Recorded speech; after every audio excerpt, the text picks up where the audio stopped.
ఏం పని చేస్తారు వ్యవసాయమేనా? ఉమ్. ఎట్లా ఉంది ఇప్పుడు కాంగ్రెస్ గెలిచి 3 సంవత్సరాలు అయితుంది. ఎట్లా ఉంది రైతుల పట్ల? ఆ, రైతుల పట్ల సమస్యలు ఎట్లా ఉన్నాయి ఇప్పుడు? మంచిగున్నాయా? లేకుంటే ఎట్లా ఇబ్బంది పడుతుర్రా? ఇబ్బంది అవుతుంది. ఆ! ఏ విషయంలో ఇబ్బంది అయితుంది? పిండి బత్తాలు దొరుకుతున్నాయివా, ఆ! బుక్ చేసుడా వాటికి ఆ! పిండి బత్తాల కొరకు నా సొన్న బుక్ చేస్తుందా? ఆ! నీ అసలు దాని దగ్గరకు వచ్చి బత్తలు అయితే బుక్ అవుతుంది. ఆ! మీ సాగుకు పోవాలటగా ఇప్పుడు. ఏమో మీ సేవ పోవాలి. ఆ! కరెంట్ తక్కువనే ఇస్తాండి. 24 గంటలు కరెంట్ వస్తలేదా? నైట్ వస్తలేడు ఆ! వద్దాకనే. హ్మ్. ఇలా నీళ్ళు గిట్లా వస్తున్నాయా? కాలువ నీళ్ళు గిట్లా? మాకు కెనాల్ లేదు. కెనాల్ లేదా? అటు అటు ఉండదు. కిందకున్నది, మాకు కిందికి. ఇటు రావు. ఆ! రావు. ఓకే. ఇప్పుడు వస్తున్నాయా కెనాల్‌లో నీళ్ళు? ఇప్పుడు ఇస్తలేడు, ఆ! యాసింగ్ వస్తాయి. యాసింగ్ వస్తదా? ఇప్పుడు రిజర్వాయర్‌లో, గోదావరిలో నీళ్లున్నాయి. ఇటు మనం తీసుకురావచ్చుగా, ఎట్లాగో వర్షాలు పడతలేవు. తీసుకురావచ్చుగా, ఎందుకు తీసుకొస్తలేడు మరి రేవంత్ రెడ్డి? ఏమో. ఆ!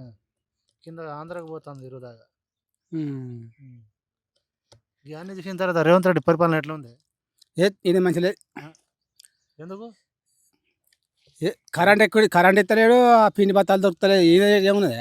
ఆ! ఆయన కేసీఆర్ మంచోడు ఉండే. ఆ! ఏ విషయంలో కేసీఆర్ మంచోడు ఉండేనా?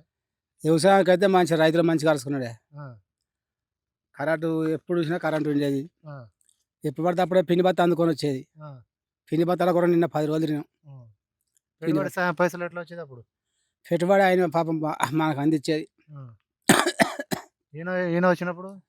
ఈయన కొన్ని రోజులు ఇయ్యకనే పోయే మధ్యలో. ఆ! ఇప్పుడు మొన్న ఒకసారి ఇచ్చిండు. హ్మ్. ఇబ్బంది పడుతుర్రా ఈయన ప్రభుత్వంలో? ఇబ్బంది చేస్తూనే ఉండే. ఆ! మళ్ళీ గెలుస్తాడా మరి రేవంత్ రెడ్డి? ఇంకా వస్తాడా? ఆ! ఇంకా చూస్తాడా ఆయన మళ్ళా రేవంత్ రెడ్డి? రాడా? ఇంకొస్తాడు. మిమ్మల్ని నమ్ముకొని ఇంకో 5 సంవత్సరాలు ఉంటా అని చెప్తుండు. ఎవరంటారు? రేవంత్ రెడ్డి అంటాడు నన్ను. ఆయన ఎందుకు వస్తాడు? రాడు ఇక. రాడా? ఇక వస్తాడు. 34 నేనే ఉంటా అని చెప్తుండు కదా! ఓ అట్నే అంటాడు. ఆ! 34 లేవు, 64 లేవు. మళ్ళీ ఊర్లో ఏమనుకుంటారు మరి? మళ్ళా కేసీఆరే. కేసీఆర్ రావాలనుకుంటారు. కేసీఆరే. ఆయన మంచివాడుగా, రైతులు మంచిగా అరుచుకున్నాడు. ఈ ఆదివారం కరెంట్ ఉండకపోయేది, కానీ కేసీఆర్ వచ్చిన కంచెలే కరెంట్ మంచిగా ఇచ్చిండు, పిండి బత్తాలు ఇచ్చిండు. ఈ రైతు బంధు పైసలు ఎప్పటి మంచిగా దాచుకున్నట్టు ఎంబడి ఎప్పుడే అందించేది. ఈయన వెస్ట్ గాడే. రేవంత్ రెడ్డి కూడా చెప్తాడు కదా, మేము మంచిగా బోనస్ ఇస్తున్నాం, రుణమాఫీ చేసిన, ఇంద్రమ్మ ఇల్లు ఇస్తున్నా, ఇంద్రమ్మ రాజ్యం అంటుండు. ఇందిరమ్మ ఇండ్లు మాకు ఏడిచ్చిన 4 10 వచ్చినా. ప్రజాపాలన నడుస్తుందా మరి ఇప్పుడు? ప్రజాపాలన అట నడుస్తుందా మరి? నడతలే. ఆయన రాడేగా. రాడా? మీ ఎమ్మెల్యే ఎవరు ఇక్కడ? మా ఎమ్మెల్యే పేరు ఎంత ఉండే యాదగిరి. ఆయన పేరు మర్చిపోతారా? ఓటేసిన వేసిన పేరు మర్చిపోతారా మరి? ఆయన పేరు ఏం పేరు ఉండేనే, నాకు యాదకొత్తలేదు. సరే, పేరు మర్చిపోయాను. కానీ ఎప్పుడైనా వచ్చినా మీ ఊరికి ఇట్లా ఏమైనా? ఎవరు? మీ ఎమ్మెల్యే ఊరికి ఏమైనా వచ్చి అభివృద్ధి పనులు చేసిండు? రాలే ఇప్పుడు.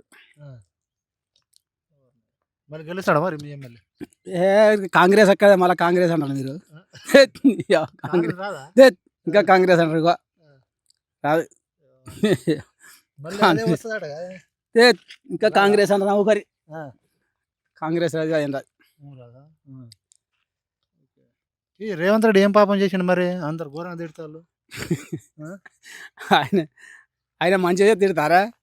మంచిగా చేస్తున్నాడు కదా, చెప్పుకుంటాడు. చెప్పుకోరా? కరెంట్ మేమే ఇస్తున్నాం. కరెంట్ ఎక్కడ ఇస్తాడు? ఒకటే పూట ఇస్తాడు. నైట్ కరెంట్ లేదు. అప్పుడు కేసీఆర్ వచ్చినప్పుడు అయితే ఇవాళ మోటార్ పెట్టిపోయేది, ఆటోమేటిక్ ఏం లేదు. 3 రోజులకు వచ్చి చూసారు కట్టే పోతుంది. ఆటోమేటిక్ చూడలేదు. ఈయన వచ్చిన తర్వాత మరి కరెంట్ ఎక్కడదా?